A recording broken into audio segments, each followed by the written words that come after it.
Assalamualaikum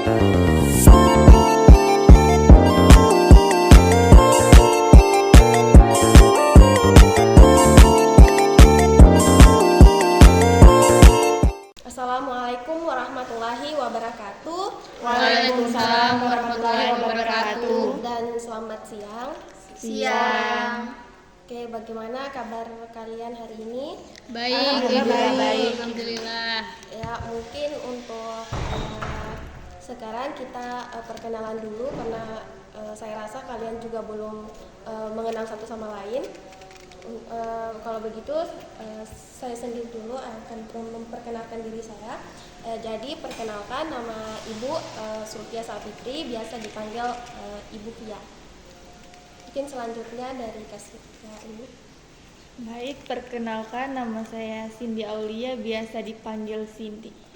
Oke, baik. Perkenalkan, nama saya Mira Meswari, biasa dipanggil Mira. Perkenalkan, nama saya Nur Ilma, biasa dipanggil Ilma. Kenalkan, nama saya Delviana Manopo, biasa dipanggil Delvi. Oke, untuk selanjutnya mungkin karena ini adalah konseling kelompok, mungkin saya akan menjelaskan sedikit apa itu konseling kelompok. Jadi konseling kelompok itu merupakan bantuan yang diberikan oleh konselor atau guru BK untuk membantu menyelesaikan permasalahan dari masing-masing siswa, sehingga siswa tersebut mendapatkan solusi dari setiap permasalahan yang dia miliki gitu. Mungkin untuk selanjutnya saya akan menjelaskan beberapa aturan atau asas-asas yang dipakai dalam konseling kelompok, yaitu yang pertama ada asas kerahasiaan, di mana ketika kalian menceritakan permasalahannya kepada kita semua yang ada di sini, saya pastikan kita di sini bisa menjaga kerahasiaan dari setiap permasalahan yang kalian bicarakan gitu. Dan yang kedua ada asas kenormatifan, di mana ketika saya berbicara kalian bisa menghargai dan tidak memotong pembicaraan saya, begitupun sebaliknya saya tidak akan memotong atau memotong pembicaraan dari kalian gitu. Dan yang ketiga ada asas keterbukaan, di mana kalian perlu menceritakan permasalahan kalian secara terbuka sehingga kita mendapatkan solusi dari setiap permasalahan yang kalian ceritakan nanti. Yang terakhir ada asas kesukarelaan. Di sini terlebih dahulu saya akan menanyakan kepada kalian, apakah kalian datang ke sini atas dasar keterpaksaan dari orang lain? Tidak. Sukarela. Oke. Karena kesukarelaan adalah tujuan kita ke sini, kalian tidak ada keterpaksaan. Selanjutnya, sebelum memulai proses konseling, kita akan menyampaikan ikrar atau janji sebelum melakukan proses konseling ini. Jadi kalian perlu mengikuti kata-kata Ibu ya. Ya, baik Ibu. Oke. Saya berjanji menyatakan bahwa saya sanggup dan bersedia menjaga, menerima dan memelihara informasi apapun baik dari saya sendiri maupun dari orang lain. Oke, itu tadi sudah ikrar yang kita sepakati atau ikrar dalam konseling kelompok. Untuk kesepakatan waktunya kita sesuaikan dengan berakhirnya proses konseling ini. Oke, sepakat kalian semua? Sepakat Ibu. Oke, jadi mungkin di sini ada yang mau menceritakan permasalahannya. Saya Ibu. Ya, untuk Delvi dipersilahkan. Jadi Ibu, saya biasa kan sering itu ditunjuk setiap presentasi, Ya. atau biasa pas baca pertanyaan dari teman-teman itu kadang tidak tahu kenapa ini kata-kata yang saya kasih keluar itu kayak apa dulu namanya nih? Belibet. Nah itu belibet. Intinya tidak terlalu lancar mengeluarkan kayak pendapat begitu itu. Tidak tahu kenapa, mungkin takut karena takut dikatakan teman atau apa begitu? Ya, Saya Ibu. oke. Saya sama juga seperti Delvi tadi, kalau kadang ditunjuk untuk menjawab itu bicaranya agak belibet juga. Kalau dia bicara sama teman juga biasa nada bicara itu cepat sendiri, jadi cara bicaranya itu langsung jadi belibet gitu. Bagaimana yang lain ada? Saya Ibu. Jadi apa? Permasalahannya saya susah apa berkomunikasi sama orang lain, susah cari topik ya. Maksudnya kayak apa awkward kalau apa maksudnya dapat teman baru itu dan susah berkomunikasi lah. Oh, susah berkomunikasi, susah mencari topik gitu. Dan yang selanjutnya mungkin ada lagi yang mau Saya, Bu. menceritakan? Ya, kurang lebih sama seperti Delvi. Ya, belibet begitu. Baru kayak tidak baku begitu biasanya kalau bicara. Biasanya saya mau bertanya dulu, biasanya itu belibet gimana di dalam kelas, berbicara dalam kelas atau bersama dengan teman gitu? Di dalam kelas. Dan mungkin tadi kita sudah ketahui bahwa Kak Ilma itu sekolah SMP ya, kelas 3 SMP. SMA. SMA, kelas 3 SMA. Mungkin dari kakak-kakak di sini mungkin bisa saya tahu mungkin kelas berapa atau mungkin sudah bekerja gimana? Saya Ibu kuliah semester 1. Aku sudah saya kali ini. Saya kelas 3 SMA juga sampai Saya kelas 2 Alia. Oke. Jadi mungkin dari semua permasalahan ini menurut kalian yang mana yang paling besar masalahnya? Dari siapa? mungkin masalahnya Delvi Ibu. Ya kita tanya satu-satu ya kesepakatannya gitu. Kalau dari Meira tadi, Kalau saya Cindy Ibu. oh Cindy, kalau Nur Ilma, Rara Ibu, Meira. oh Meira, kalau Ibu, Cindy Ibu. oh jadi karena lebih banyak ya, lebih dominan ke Cindy, jadi mungkin kita bahas permasalahan dari Cindy. Oke, mungkin ada yang mau bertanya tentang permasalahan dari Cindy? Oh iya. Saya Ibu, kan tadi dia bilang dia itu agak sulit untuk bersosialisasi dengan orang. Saya mau tanya, kalau dengan temannya itu masih sulit untuk bersosialisasi, kayak untuk mengawali pembicaraan itu masih sulit. Begini kayak kalau seumpamanya kayak teman yang dekat sekali itu kayak tidak, cuman kayak kalau seumpamanya kayak orang baru gitu dan baru kenal kayak begitu saya butuh kayak berapa kali apa ketemu sama orang ini baru lancar kayak maksudnya komunikasinya baru kayak terus harus kayak ada topiknya satu yang kayak seumpamanya apa begitu kayak topik tentang bahas apa kayak begitu harus ada begitu topiknya. Kalau tidak kayak saya tidak tahu mau mulai komunikasinya dari mana, terus kayak jadi bikin canggung, terus jadi susah pokoknya.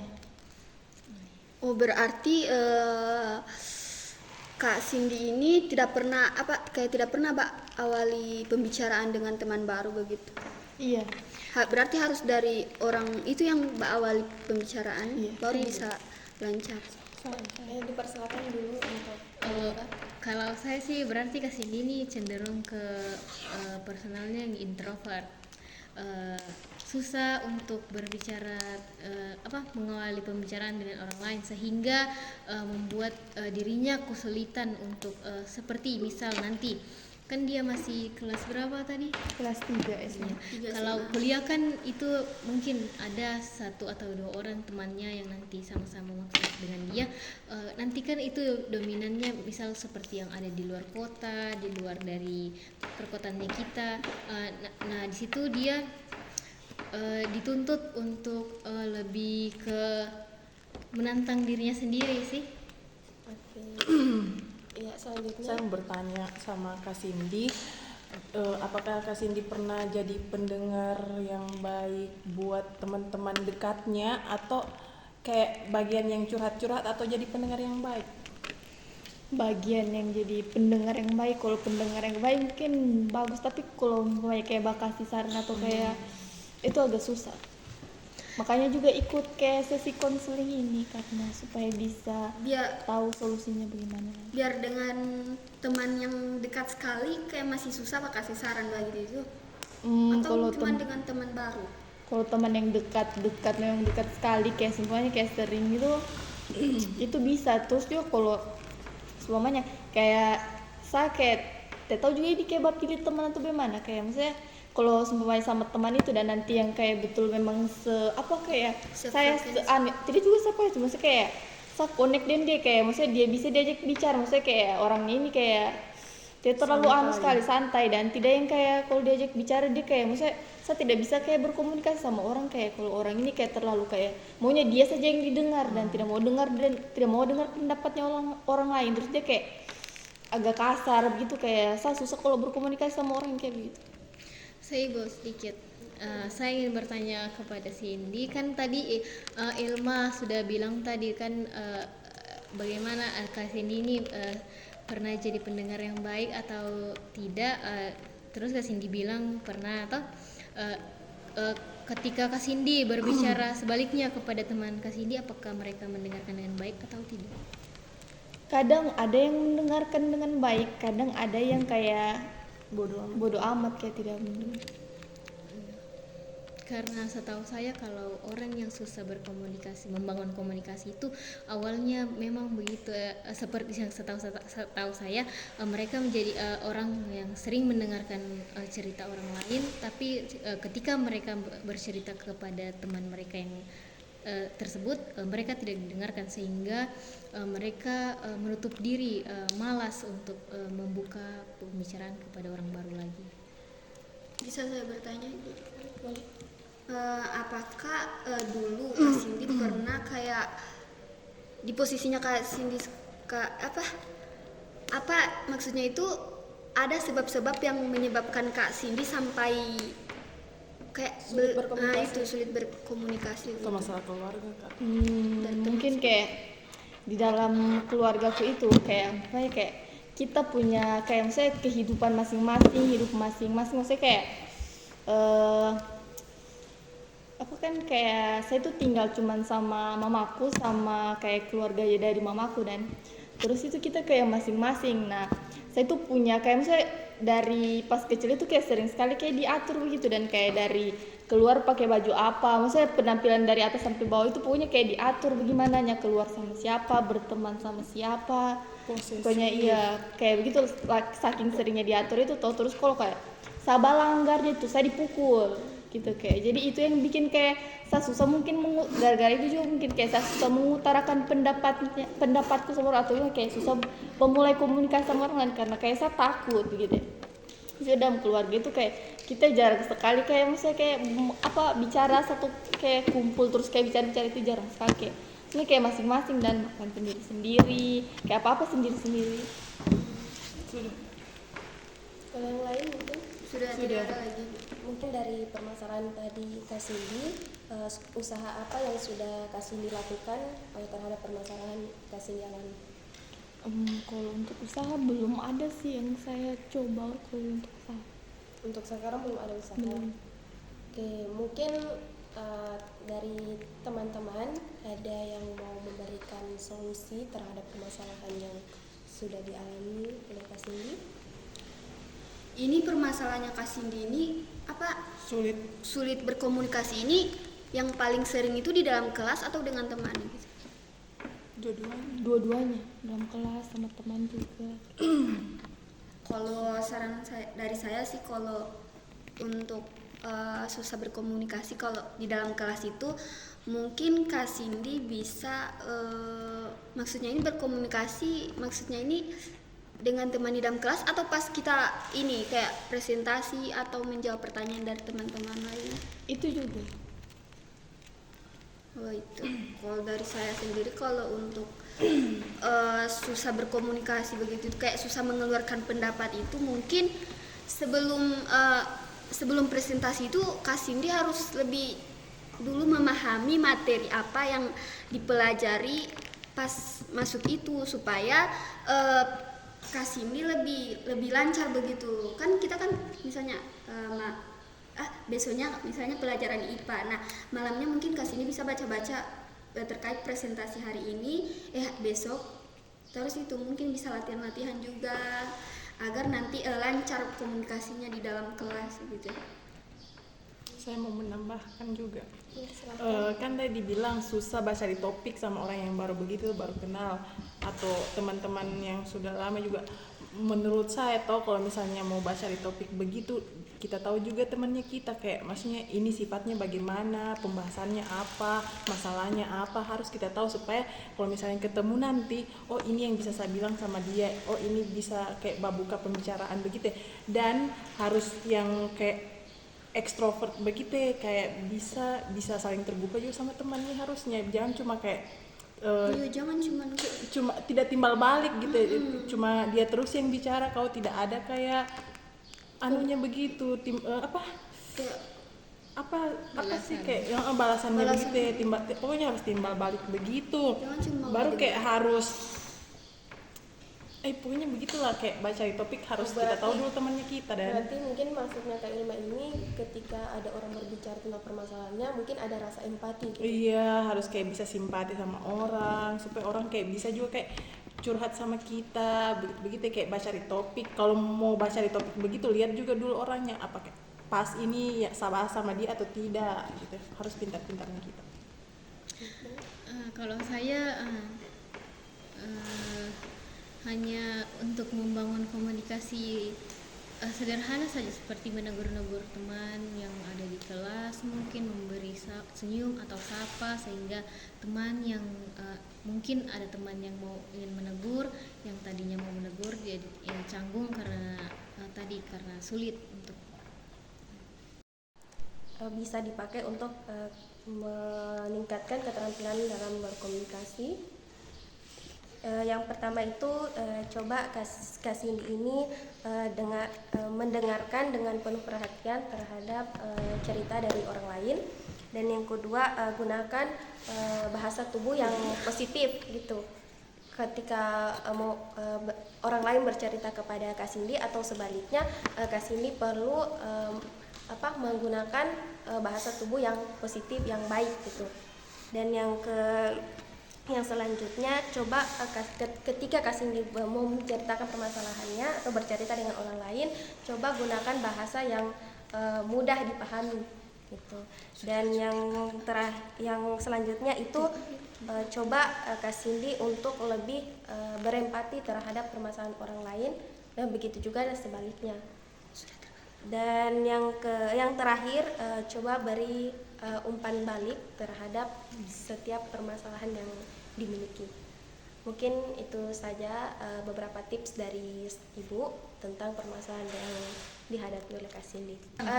Mungkin dari sesi konseling ini, apa kesan dan pesan yang kalian miliki? Itu. Kalau kesanku cukup baik untuk bahasanya, supaya lebih serius lagi ke depannya gitu. Ya, untuk Kak Ilma Saya bisa ditinggikan lagi ya suaranya. Bu, Coba. kesannya cukup baik, topiknya juga lumayan bagus untuk dibahas. Pesannya semoga lebih serius dan lebih baik lagi ke depannya di sesi-sesi konseling selanjutnya. Ya, terima kasih. Selanjutnya, kalau saya kesannya topiknya menarik, kemudian pesannya semoga bisa kita lakukan konseling berikutnya. oke, untuk Kak Cindy sendiri, Pesannya konselingnya cukup sesi konseling ini cukup membantu dalam menghadapi masalah ini. Terus juga ini topiknya menarik, dan pesannya semoga sesi konseling selanjutnya bisa lebih menarik lagi topiknya dan bisa lebih baik lagi dari. oke, terima kasih atas kerjasamanya dalam proses konseling ini. Saya harap untuk selanjutnya kita bisa melakukan sesi konseling lagi dengan topik-topik yang lebih menarik lagi. Mungkin untuk selanjutnya ini kita mau melakukan ice breaking. Jadi ice breakingnya Saya akan menanyakan ke kalian apa? Kata Sambung kata saja, ya. tapi sambung kata satu putaran, tapi banyak-banyak yang dibilang. Ya, satu putaran. Oke, dimulai dari Dua-dua kata satu orang. Tidak, tiga-tiga kata. Mungkin dimulai dari ibu dulu ya. Habis langsung saya. Iya. Ih, dia sengaja nih. Saya menonton drakor. Saya menonton drakor dan drama Cina di Saya menonton drakor drama Cina tiada adanya. Kak Ilwa sudah selesai. Mungkin hukumannya itu menyebutkan 10 nama-nama takjil Takjil. karena hari ini kita puasa jadi itu adalah hukumannya. Ya, 10 nama takjil. Yang pertama putu, panada, jalangkote, tahu isi, tahu bakso, gorengan, risol, es buah, es kelapa, es cendol. Enak juga. Baik, saya akhiri proses konseling kelompok hari ini. Saya ucapkan wabillahi taufik wal hidayah. Wassalamualaikum warahmatullahi wabarakatuh. Waalaikumsalam warahmatullahi wabarakatuh. Terima kasih.